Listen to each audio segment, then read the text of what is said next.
Hello, welcome to this session of the Neuroimaging Lecture at the Berlin School of Mind and Brain. In this session, we're going to talk about preprocessing of functional MRI data, which involves some temporal and spatial corrections of the measured data. So this is our plan for today. First, I'm giving a brief introduction into concepts and terminology of fMRI. I'm then introducing an example data set, which I will be using for illustration throughout this and next week's lecture. Then we are talking about the actual pre-processing steps. There are temporal and spatial steps. And then I'm giving a brief outlook on what expects us next. Okay, so first, what we should clarify is probably what kind of data we are working with. So when it comes to magnetic resonance imaging, MRI, the two most important types of MRI data, I would say, are structural MRI and functional MRI. So structural MRI provides you with an anatomical image of the brain. It shows you the structure of the brain, whereas functional MRI allows to measure brain activity over time, which then allows to associate cognitive functions with brain regions as shown here in this image. So this is how it could look like when you are acquiring real MRI data. On the left, we have a structural MRI image from a single subject.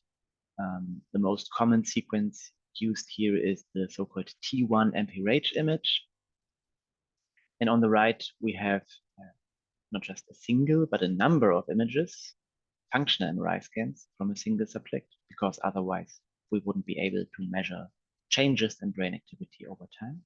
And the most common sequence here is the so-called T2 star weighted EPI scans, where EPI stands for echoplanar imaging. I guess you have heard about these in an earlier lecture.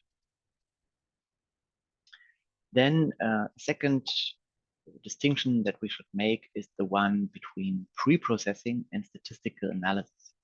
So in the context of this lecture, we understand pre-processing as a set of operations that perform algorithmic corrections on the data and whose goal is to remove temporal and spatial artifacts, which are there and which are unavoidable, which are often due to the measurement process itself, but which we want to get rid of for later statistical analysis.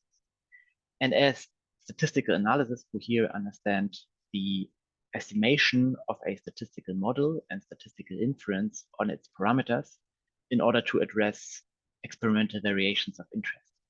For example, whether there is a significant difference between two experimental conditions.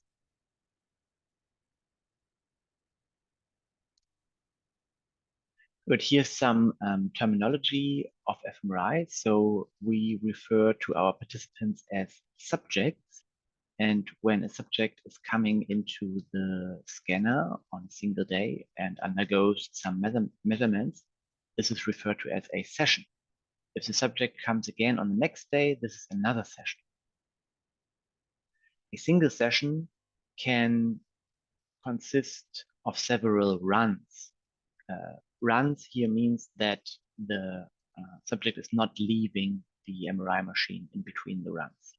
And these runs can either be different psychological experiments that we want to perform with the human subject, or they can be different runs from the same psychological experiment if we want to acquire more than one run for a particular paradigm. If we then having a look into a single run, runs, by the way, in SPM, the software package, which I will be showing later, are called sessions. So there's also often, terminology is not as uniform as one might expect. So a single run contains several volumes. A volume is one of the subsequent scans that are taken during a single run. And these volumes are measured in slices. usually axial slices, and the slices consist of voxels. The word voxel is a 3D analog to the word pixel. So pixel means picture element and voxel means volume element. So one voxel is one little cube somewhere inside the brain that we use to locate brain activity in some brain region. And it's the smallest spatial unit in which we acquire our data.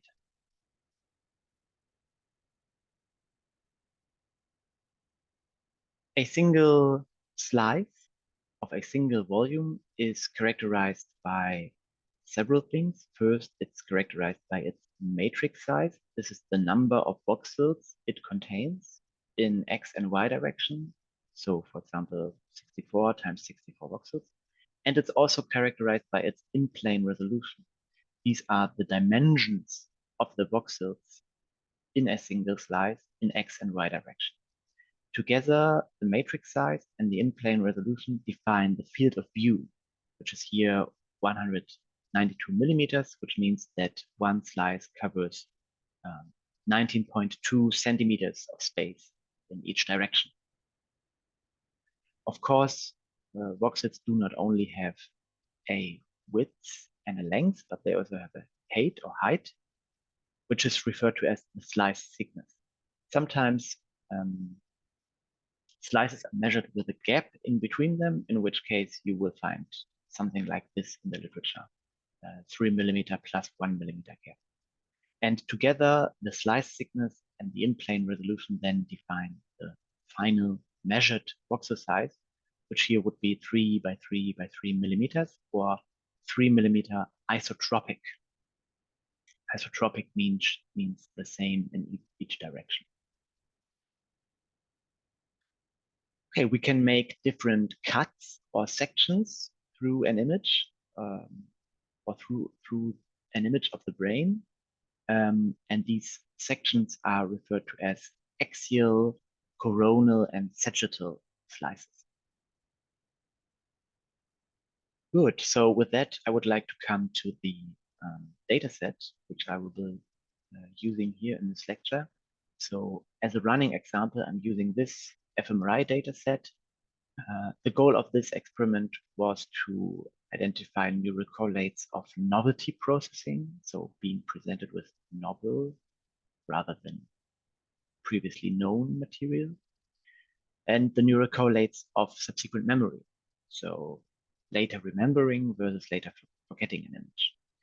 And I don't want to talk too much today about the experimental paradigm here, because this will be of interest next week when we are actually doing the statistical analysis. Today we only focus on preprocessing, and therefore I just want to say that the analyses based on this data set have already been published in a number of papers, such as these ones. And if you're interested in functional MRI of episodic memory, you are very much invited to check them out.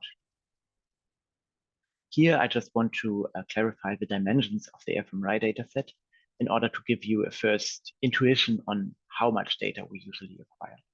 So in this study, which was pretty large, we have measured 259 subjects. Each subject only did a single session consisting of 2 runs. One of these runs was a task-based fMRI run in which the subject was actually performing a certain cognitive task, undergoing our paradigm. And the other one was a resting state fMRI run, which means that the subject was just lying in the scanner and waiting for 5 or 10 minutes until the measurement is over. So if we're looking into the task-based fMRI run, this run consisted of 206 volumes acquired at a TR of 2.58 seconds. The TR is the repetition time and refers to the temporal difference between 2 subsequent scans in an fMRI run. So that's usually around 2 seconds. Each volume consisted of 47 slices, and together with the measurements that I will detail on the next page, we ended up with around 170,000 voxels in each single volume that was acquired in each task-based fMRI run. However, only 1/3 of these voxels, so around 60,000, were located inside the brain.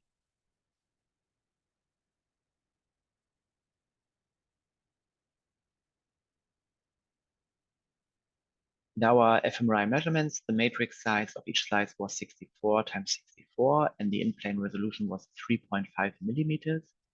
There were, as I already said, 47 axial slices. fMRI images are usually acquired from top to bottom or from bottom to top in axial slices. And the slice thickness was also 3.5 millimeters, which led to a measured voxel size of 3.5 millimeter isotropic, which was later changed to 3 millimeter during normalization.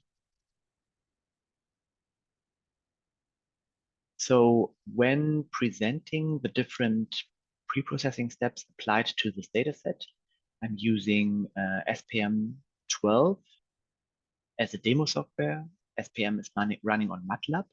So this is how it looks like when you open MATLAB, and this is how it looks like when you open SPM. You can use SPM to simply view images or display them. So on the left, we have a display of an anatomical image from a single subject. And on the right, we have a display of a functional image from a single subject. And you can already see kind of the differences between these two different acquisition methods. So we have typically much higher spatial resolution in the anatomical image. Of course, you can also use SPM to process data. This processing can happen via MATLAB scripts or from the command line, or using this batch editor in which you can specify processing jobs by hand and then run them. So in case somebody of you doesn't like to work with MATLAB or prefers open source, SPM is open source, MATLAB is not open source. There are, of course, alternatives to SPM for pre-processing. So the fact that I'm here using SPM doesn't mean that it's the only processing package that's out there. It also doesn't mean that SPM is the best processing package. It just happens to be the one that I am using, and therefore I'm using it for illustration. However, I'm here listing some alternatives. So there's, for example, AFNI, which is short for Analysis of Functional Neuroimages. There's FSL, the fMRIB software library. There's FreeSurfer, which is a processing package developed at Harvard. And there's fMRI Prep, which is short for fMRI Preprocessing in Python. And fMRI Prep is very interesting because it actually lets you access all the routines from all the other packages, such as SPM, AFNI, and FSL. So this is an overview for common fMRI data analysis steps. I have partitioned this into two sections: pre-processing on the left, statistical analysis on the right. And since this lecture is about pre-processing, we are today looking at everything that's in the red box on the left. So by the end of this lecture, you should be able to understand and explain this flowchart here. Okay, so with that, let's just start discussing the pre-processing steps. And for each step that we are going through, I want to answer 3 questions. First, why? That is, for what reason is the operation performed? Then how? That is, which mathematical method is used to perform it? And then what? That is, what do the results look like after we have performed this step? So let's just start with the pre-processing step, which is usually applied first. This is slice timing, also referred to as acquisition time correction. Why do we perform slice timing? Well, the reason for this is that MRI and functional MRI volumes are acquired sequentially. So each slice is acquired one after another. This means that different slices are acquired during different time points. So if this topmost slide here is acquired at time 0, then the second slice would be acquired at time delta t, third slice would be acquired at time 2 times delta t, fourth slice would be acquired at 3 times delta t, and so on. And typically the repetition time, so the difference between the acquisition of two entire volumes in a functional MRI run, is around 2 seconds. And if your image consists of, let's say, 20 slices, this would mean that this delta t is 100 milliseconds. So each two neighboring slices are 200 milliseconds apart in time. And this is, of course, a problem because it means that different parts of the image have been acquired at different times and correspond to different points in time.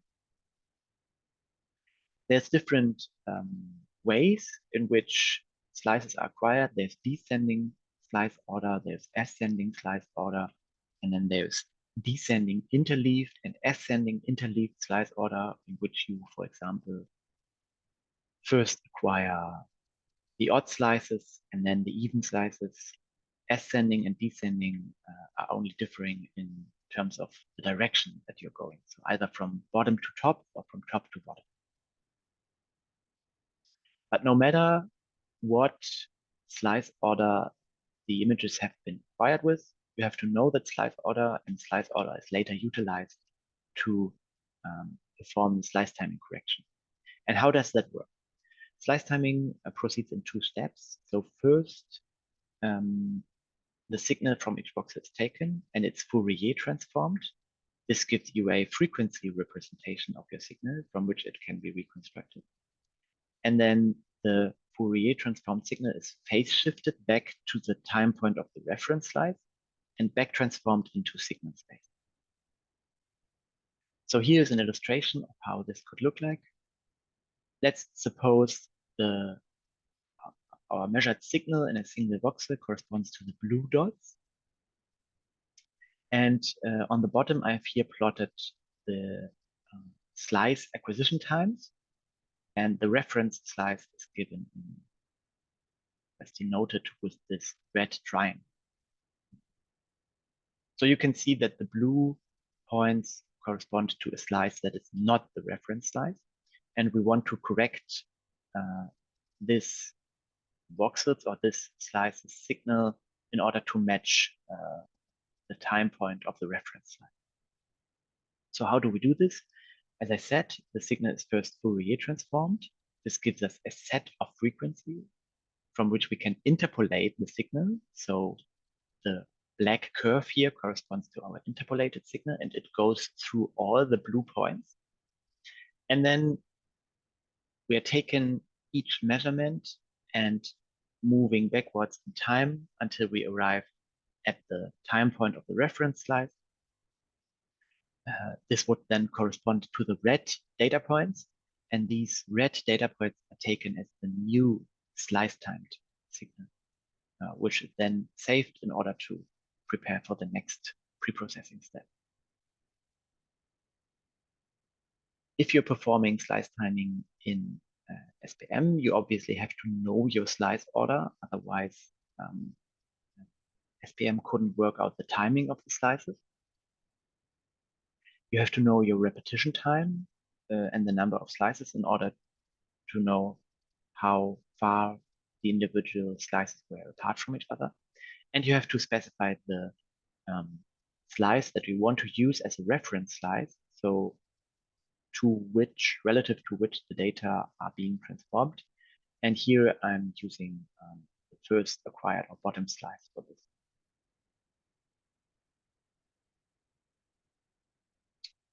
So I could now show you slice-timed and non-slice-timed images in order to compare them, but they are not visually distinguishable by the naked eye. So it doesn't make very much sense to show you the results of slice timing. But keep in mind that different reference slices can give rise to different statistical results. So it's important to always check that the timing of your experimental condition is in line with the timing of the reference slide. Okay, so with that, we're having a look at spatial preprocessing. And once again, I want for each step to answer these three questions: how, why, how, and what. So the step that usually comes after slice timing is spatial realignment, also referred to as head motion correction. Why do we perform realignment? Well, even the most disciplined subjects occasionally move their head a little bit inside the MRI scanner. And with realignment, we want to get rid of the subject's motion. On the one hand, head motion shifts the measured signals between voxels, and this can lead to a failure to detect local activations. So without realignment, we would reduce the sensitivity of our statistical analysis, our statistical power. On the other hand, motion can also be correlated to the experimental paradigm. So without realignment, this could lead to findings of spurious activations which appear to be caused by the experimental design, but in fact they are just due to the motion of the subject. So without realignment, we would have a reduced specificity of our statistical analysis. How does realignment work? Realignment proceeds in two steps called an estimation and resampling. So in the first step, the estimation or registration, we determine a rigid body transformation from each acquired image to the reference scan, which can be the first scan or the mean scan. So a rigid body transformation consists of 6 parameters, 3 translation parameters, and 3 rotation parameters. And the translation parameters describe the measurement along each axis in space, x, y, and z. And the rotation parameters describe the rotation around each axis in space. So these 6 parameters, also called the head motion parameters, are then calibrated in order to minimize the difference between the volume which should be realigned and the reference volume. And the difference between those two images is, for example, measured as the sum of squared differences between the voxel-wise images. So in the second step, the reslicing or resampling step, we would then apply the estimated transformation for each image in order to correct the whole functional MRI run for head motion. So if this here on the left is our original image, you can see that it is not in alignment with the black grid. However, we can rotate it a bit and move it to the right so that it is then in alignment, and this would be the registered image. And if we then take the new values at the positions of the original grid, this would correspond to the resampled image. If you're performing realignment in SPM, you have to choose which scan the images should be realigned to.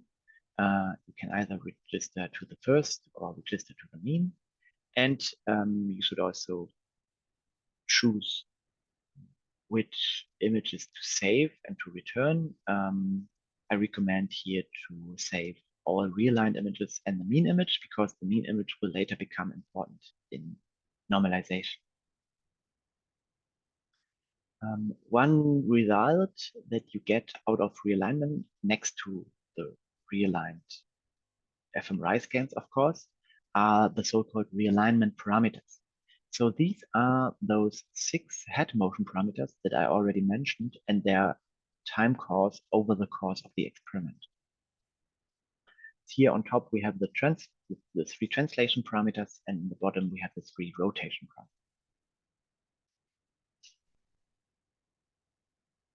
So after realignment and before normalization, we want to perform co-registration. What is co-registration and why do we perform it? The reason that we perform it is that the structure MRI needs to be in alignment with the function MRI before we can map it to the standard space, which already refers to the normalization step. This allows for a more accurate anatomical localization of activations, and it practically works using the same algorithm as the one that I already explained for realignment. So if you perform co-registration in SPM, you have to specify the source image, so the image which should be co-registered. This is usually the structural scan or anatomical image from your subject. And you have to specify which image should be co-registered to. And here we are using the mean image from realignment, something that I will explain in a bit more detail later on. This is an output that you get from co-registration. So on the left, we have the mean functional image here used as the reference. And on the right, we have the structure image here used as a source and co-registered to the reference. On top, we are given the criterion that is optimized to fit the two images to each other. And below that, we also find the transformation between the two images from which we can extract the translation parameters and the rotation parameters, which are kind of hidden in these transformations between X, Y, and Z variables. Then the next step for spatial preprocessing is segmentation. What is segmentation? Segmentation means that a single image is differentiated into the different tissue types that exist in the human brain. And the reason for doing this is that the differentiation into tissue types can improve mapping to the standard space. So the normalization, that will be the next step. Also in SPM, segmentation and normalization are actually performed using the same model. This is referred to as unified segmentation. So that every time you want to normalize, you actually have to segment an image before if you're processing your data in SPM. So how does segmentation work? These are the different tissue types that SPM differentiates. So we have a gray matter, which consists of cerebral cortex and neurons, here shown in red. We have white matter, so fiber tracts connecting the different parts of cortex, here shown in green. We have cerebral spinal fluid, or CSF, in blue. Then there are meninges, in German Hirnhäute, in yellow, and skull and bones in magenta. So these are the tissue type priors used by SPM, and in segmentation, the goal is now for each voxel in an image to say with what probability does it belong to which tissue type. If you are doing segmentation SPM, you don't have to specify the tissue probability maps, as SPM has built-in priors for this. You just have to select the image that you want to be segmented. And here this is usually taken to be the co-registered structural scan. So the anatomical image that has been aligned to the mean functional image before. The output that you get from segmentation consists of all the tissue probability maps. So for the single subject anatomical image, you get for each voxel an information, what is the most likely tissue type in this voxel. And also, more importantly, from segmentation, we get the normalization parameters that are used for warping the subject to the standard space. which is also referred to as normalization. Speaking of which, we can actually ask ourselves, why do we perform normalization? Well, there's substantial inter-individual differences in brain anatomy. So individual brains differ in shape, differ in size, differ in the folding of the gyri and sulci. And in order to correct for all these differences, we perform normalization. The goal of this is then to have the same anatomical localizations from different brains in the same box. So normalization helps to increase the sensitivity in analysis with multiple subjects by matching them to a standard brain. This is also referred to as the anatomical template. And normalization makes results from different studies comparable by bringing them into a standard coordinate system. The most often used standard coordinate system is the so-called MNI space, named after the Montreal Neurological Institute, where it was developed. How does normalization work? Once again, normalization proceeds in two steps, a linear and a non-linear registration. So in the linear registration, global differences between the image to normalize and the template are adjusted using an affine transformation with 12 parameters. So you already know the first 6 of these parameters from spatial realignment, the translations and the rotations. And then in addition to this, there are also zooms and shears. And I think from the animation on the right, you can kind of get what they are doing to each dimension of the image. And in the first step, these 12 parameters are now estimated in order to have a rough agreement between the source and the reference image. When this rough agreement has been established, then there is the second step. So in the nonlinear registration, local differences between the image to normalize and the anatomical template are adjusted using deformation fields, which are based on smooth basis functions. So here, what I'm showing here on the left is called a discrete cosine transform, or DCT basis set. And this is just a 2D example. In brain image processing, this obviously happens in 3-dimensional space. So in this basis set, we have what one could call marginal basis function. So each of this basis function is representing a spatial frequency in X or Y direction. And you can see that the frequency of the change is increasing from one basis function to the next. And we have what one could call joint basis functions, where each joint basis function is just a product of 2 marginal basis functions. So if you take 2 images from the blue box and form the element-wise product, you end up with 1 image in the green box. So we can give a coefficient or a weight to each of these basis functions and then add them up. And this gives us a deformation field. And the deformation field would tell us how an image should be deformed or warped in order to match the anatomical template. Here in our 2D example, for example, dark regions would correspond to shift something right, and brighter regions would correspond to shift something left in order to match the template. So the idea is to estimate those basis function weights in order to have a precise agreement between source and reference image.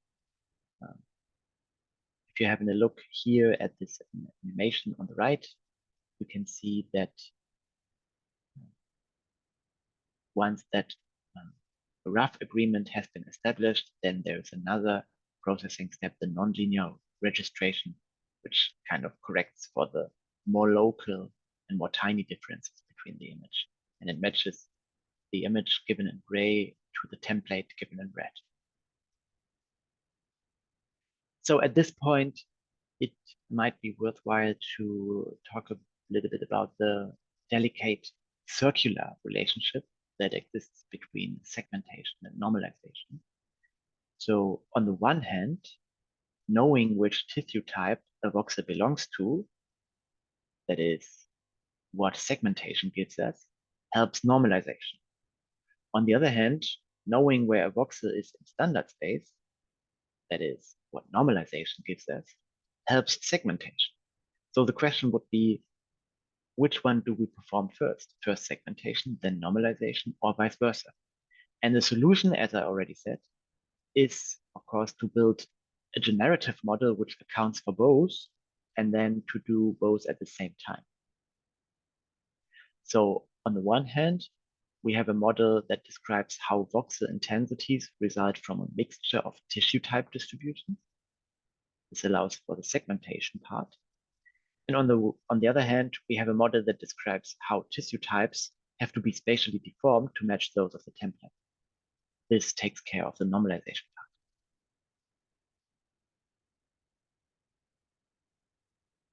Okay, so this means that if you want to perform normalization SPM, you first have to select segmentation, and there you can choose the template space for warping. We here choose European brains.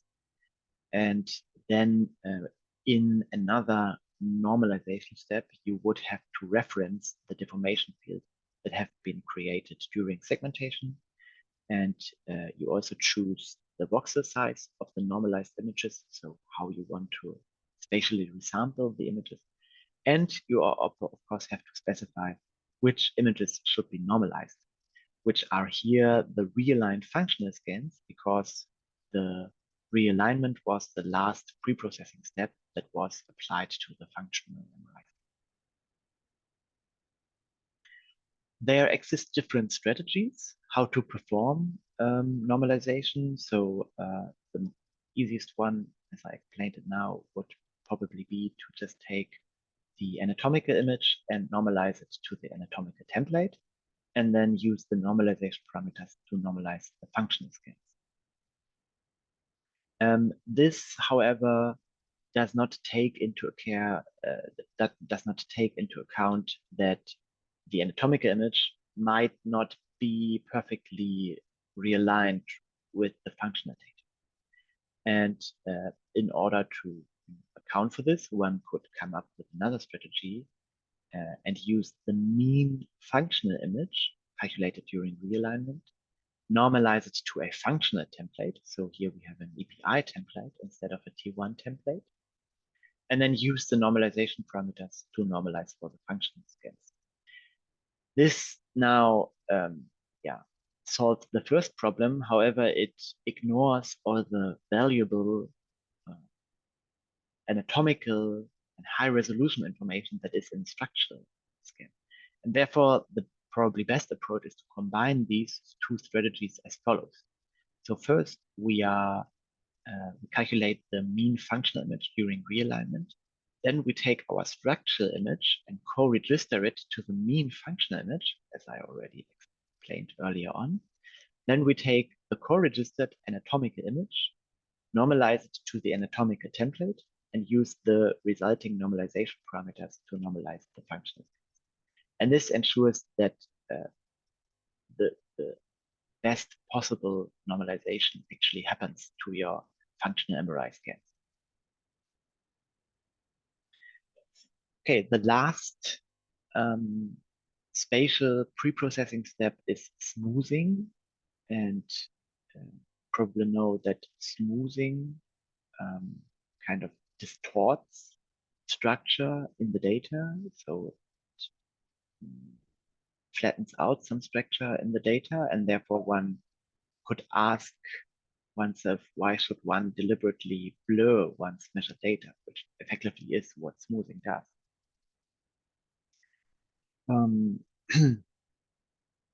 Yeah, there are several reasons for this. I'm here giving 3 reasons. So first of all, there's still some residual anatomical mismatch even after normalization, and smoothing can help to bring the activation from 2 or several subjects into the same spot again. Second, smoothing also reduces measurement artifacts and increases the signal to noise ratio. So the idea is that the signal from neighboring voxels gets added up, and the noise from neighboring voxels cancels out. And this would then, in summary, increase the SNR of your data. Third, smoothing is also required by random field theory, which is one part of the statistical analysis that we will discuss next.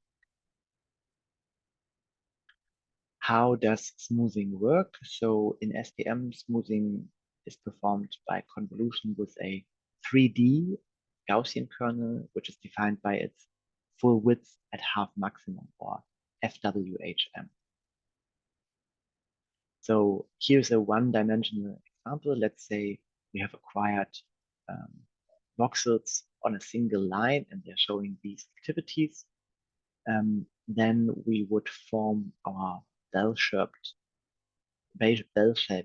kernel, and we would take this kernel, position it at each voxel position, multiply and add up all the products, and then we would end up with this smooth curve here. This would be the smoothed one-dimensional data set. Here is a two-dimensional example illustrating the same thing. So this could refer to a single slice showing the activations of different voxels.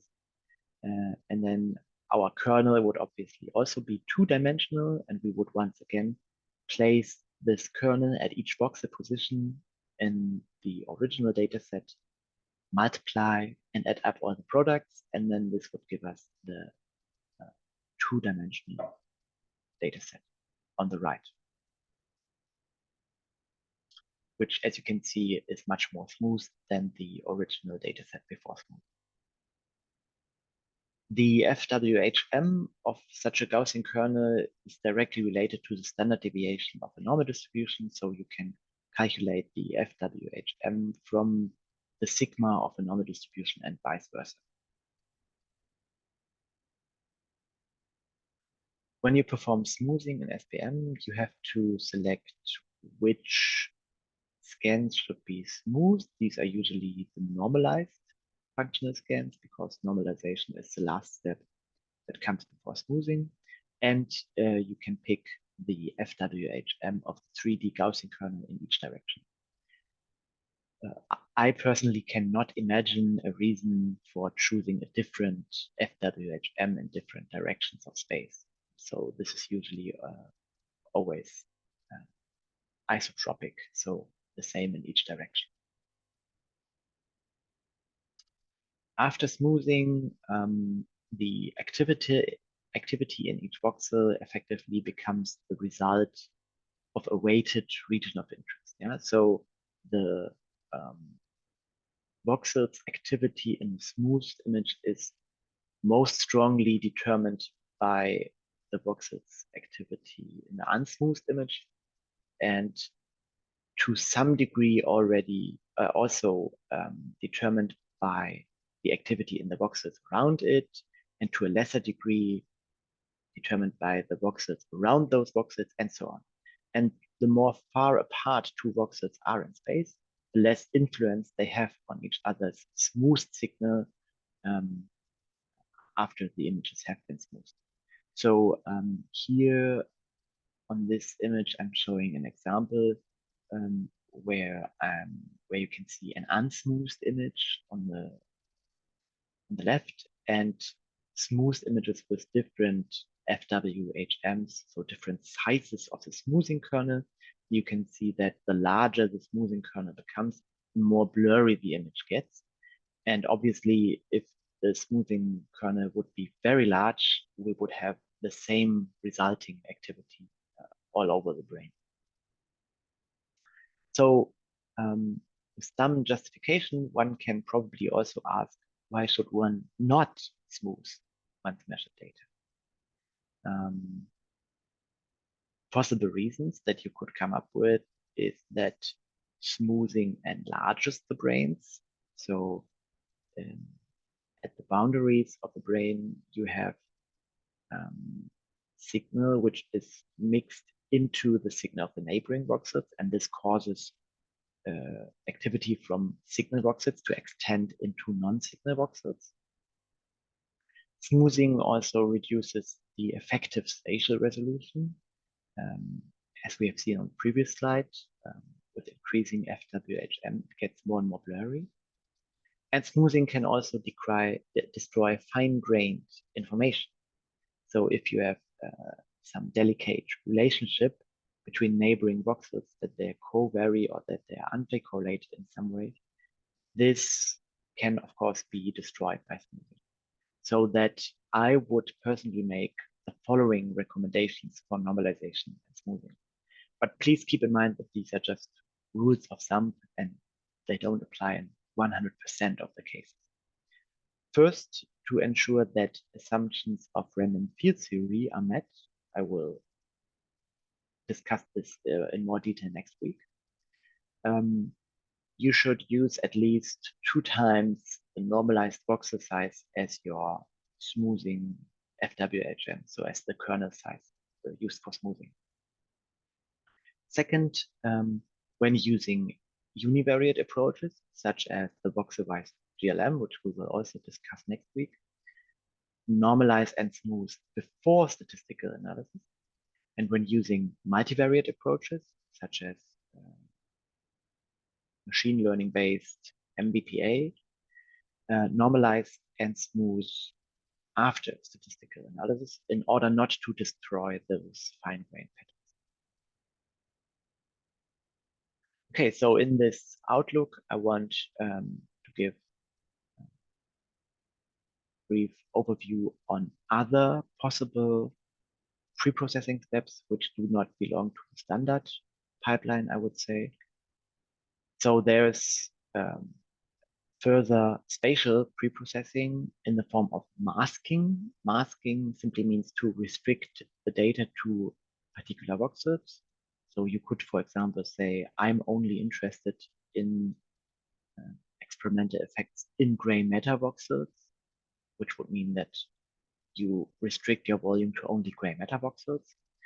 In SPM, masking can be implemented rather simple by thresholding the tissue probability map for the respective tissue type, for example, gray matter, and multiplying it element-wise with the fMRI scans.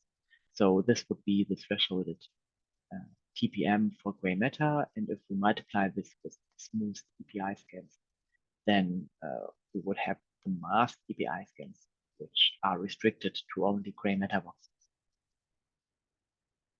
Then there's also further temporal preprocessing in the form of filtering. So filtering means to remove low frequency drifts or trends, which are often in functional MRI signals, which are most often due to scanner properties and should be accounted for in the statistical modeling. So in SPM, filtering is performed during statistical model estimation. And therefore, we will discuss it next week in the lecture on the general linear model.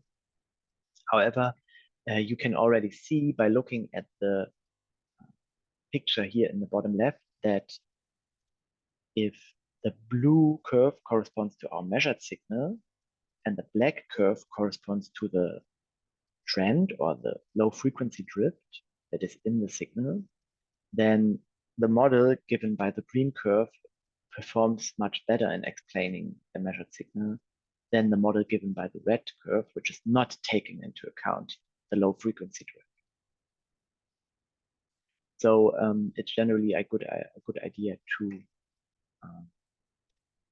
include some low frequency drift modeling into the statistical analysis.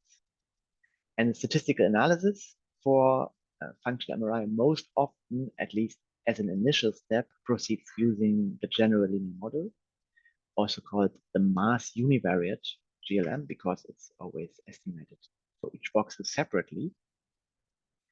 And what the GLM does is that it takes the measured bold signal in a single voxel, here given as the n/1 vector y on the left, and decomposes it into variation coming from experimental conditions on the one hand and potential confounds on the other hand, which are collectively referred to as the design matrix X, weighted by some regression coefficients beta, plus some noise epsilon, which is always in the data and which we cannot decompose.